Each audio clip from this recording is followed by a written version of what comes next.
বুড়ি দেখি আমাদের মাশাআল্লাহ কুইন একটা তো ইয়া দেওয়া লাগতো মাথায় যে কি বলে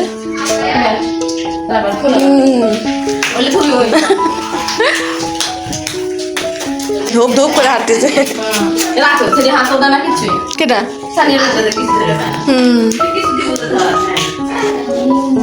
আসসালামু আলাইকুম রহমতুল্লাহ। ঈদ পরবর্তী স্পেশাল মিষ্টি ভিডিওতে আপনাদের সবাইকে স্বাগত। কেমন আছেন সবাই?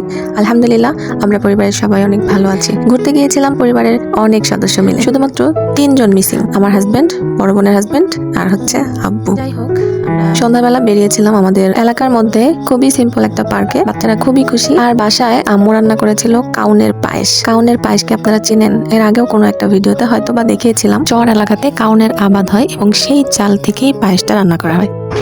ওরে চশমা পরা তো দেখি কেমন দেখা যায়। ওরে বাপ রে বাপ, মাশাআল্লাহ। একা একা পড়তে পারো? একা একা চশমা পড়তে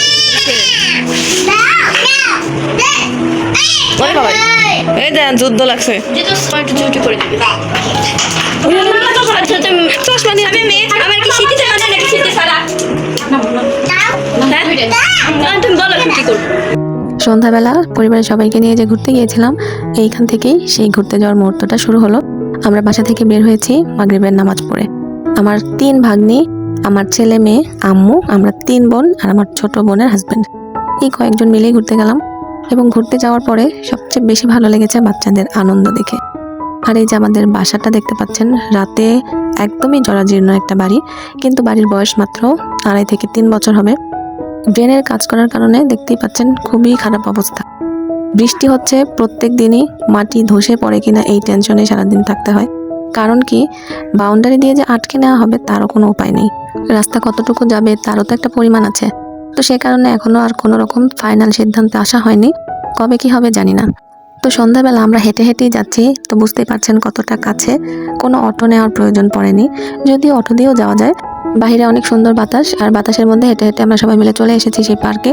তো পার্ক বারবার বলছি, পার্ক বলাটা ঠিক হচ্ছে না, কারণ এটা আসলে ছোট মোটো একটা কফি শপ বা চটপটি হাউস এরকম বলা যায়। তো ছোট খালামনির হাত ধরে তার ভাগিনা যাচ্ছে চটপটি হাউসের ভিতরে। ঢুকলাম আমরা, আর এখানে দেখতে পাচ্ছেন অনেক অনেক আলো, একদম ঝলমলে পরিবেশ। এটা কিন্তু আমি আপনাদের সঙ্গে শেয়ার করেছিলাম ঈদের দিন সকালবেলা, তখন বন্ধ ছিল। আমার ছেলে খুবই বায়না করছিল, আমি এই কারণেই ভাবলাম যে সন্ধ্যাবেলা নিয়ে আসি, ওরা অনেক খুশি হবে, পছন্দ করবে। আর কতটা যে খুশি হয়েছে তা আপনাদেরকে আর বলে বোঝানো যাবে না।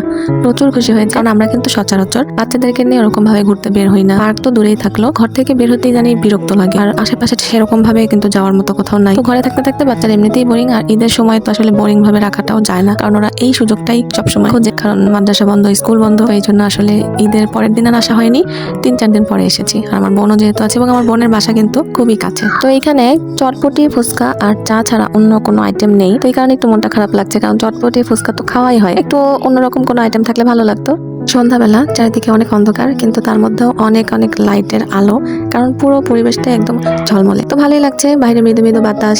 আর পরিবার নিয়ে কোথাও ঘুরতে আসলে কিন্তু এমনিতেই মনটা ভালো লাগে। তো বড় বোন আবার বড় ভাইয়াকে ফোন দিয়েছে, তুমি আসলা না, আসলে তো দেখতে পারতাম, সবাই মিলে একসঙ্গে ভালো কিছু সময় কাটাতাম। আর এখানে চটপটি ফুচকাটা মেন কথা না, বাচ্চারা অনেক খুশি, বিশেষ করে আমার ছেলে আর আমার বোনের ছোট মেয়েটা, এত পরিমাণ খুশি হয়েছে ওরা। আর এই 3 জনের কথা কি বলবো, তারা তো আনন্দ আর তাদের শেষ হচ্ছে না। পড়ালেখার চাপ নাই, অনেকটা দিন বন্ধ পেয়েছে, সেই যে রমজানের আগে বন্ধ হয়েছে নির্বাচনের সময়, এই গতকাল তাদের মাদ্রাসা স্কুল খুলেছে। কিন্তু আমরা তো বেড়াতে গিয়েছিলাম ঈদের কয়েকটা দিন পরে, তখন তো বন্ধই ছিল। তো ভিডিওটা দিতে দেরি করে ফেলেছি, কারণ সময় পাচ্ছি না। ঈদের পরে বাসায় একটু কাজের ঝামেলা আছে। যাই হোক, ভিডিওটা যদি ভালো লেগে থাকে আপনারা কিন্তু প্লিজ লাইক দিতে ভুলবেন না, আর একটা সুন্দর কমেন্ট রেখে যাবেন। আপনাদের কমেন্টগুলো পড়তে না খুবই ভালো লাগে। আমাদের মেয়েরা বসে আছে দোলনায়, আর ছোট দুইজনের একজন এই যে বসে আছে, আরেকজন তার মার কাছে। তো তাদেরকে নিয়ে আজকে আমাদের সময়টা খুব ভালোই কাটছে। তো অর্ডার দেওয়া হয়েছে চটপটি, ফুচকা আর চা, আর এখানে খাবো না। তো বাচ্চাদের বাবাকেও কিন্তু আমি অনেক মিস করছি, সে থাকলে আরো বেশি ভালো লাগতো। সব জায়গায় যাওয়া হয়, কিন্তু তার সঙ্গে প্রায় 3 বছর ধরে কোথাও যাচ্ছি না। কবে যাবো আল্লাহ পাক ভালো জানে, দোয়া করবেন খুব শীঘ্রই যেন তার সঙ্গে আমাদের দেখা হয়। আর আমার ছেলে তার বাবাকে দেখে ঠিক কি ধরনের রিয়াকশন দেয়, এটা আমার দেখার খুবই ইচ্ছা। আল্লাহ যেন আমাকে সুস্থ রাখে, বাঁচায় রাখে, আর আপনাদেরকেও যেন দেখাইতে পারি, সেই সুযোগটা যেন আল্লাহ আমাকে দেয়। যাই হোক, আমরা এখন প্রায় 15 থেকে 20 মিনিট এখানে বসে আছি, কিন্তু অর্ডার এখনো কমপ্লিট হয়নি, মানে চটপটি ফুচকা এখনো তৈরি হয়নি, রেডি হয়নি, কারণ মোটামুটি অনেক গ্রাহক এখনো এখানে আছে। আর লেডিস পার্টিরা সবাই তো অনেক আনন্দ করছে। এসেছিলাম মাগরিবের ওয়াক্তে, এখন কিন্তু এসে রক্ত হয়ে গেছে। দেখছেন এখানে এই পানিতে মাছ মারা গেছে একটা, ওইদিকে আরো কয়েকটা আছে। এখানে কি অক্সিজেনের অভাব নাকি?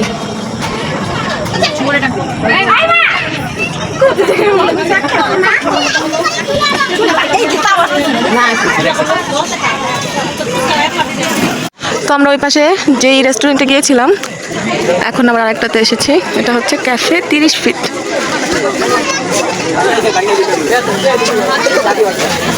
ওখানে শুধু ফুচকা আর চটপটি, আর এখানে অনেক আইটেম আছে, এই কারণে এখানে আসা হলো।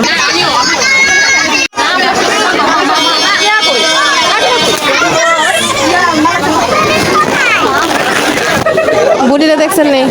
এই বুড়ি,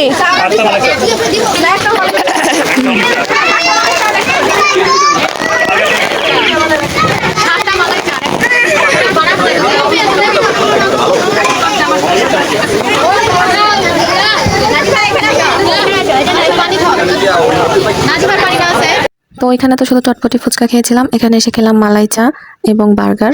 তো খাওয়া দাওয়া শেষ এবং আমরা মোটমাট 7-8 জন এখানে আছি। তো সবাই মিলে খুব ভালো একটা সময় কাটালাম, খাওয়া দাওয়া করলাম, অনেক সুন্দর সুন্দর গল্প গুজব হলো। আর বাচ্চারা দেখছেন, কোথাও যাওয়া মানে দুনিয়ার খরচ। খেলনা দেখছে তো সেটাই কিনে দিতে হবে। দুইজনকে 2টা বেলুন কিনে দিছি। কানের অবস্থা 12টা বেজে গেছে। কি পরিমাণ যে শব্দ, আপনারা একটু শুনবেন, শুনেন।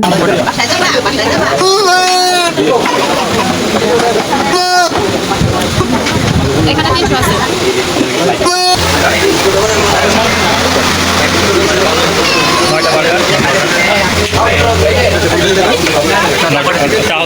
আটটা বার্গার আমরা খেয়েছি এবং একটা আমার ছেলের জন্য ওটা পার্সেল করে নিলাম, কারণ এখানে খাইনি। আর বাসায় এসে সেই মিষ্টি মিষ্টি পায়েসটা খেয়ে নিলাম, কাউনের পায়েস।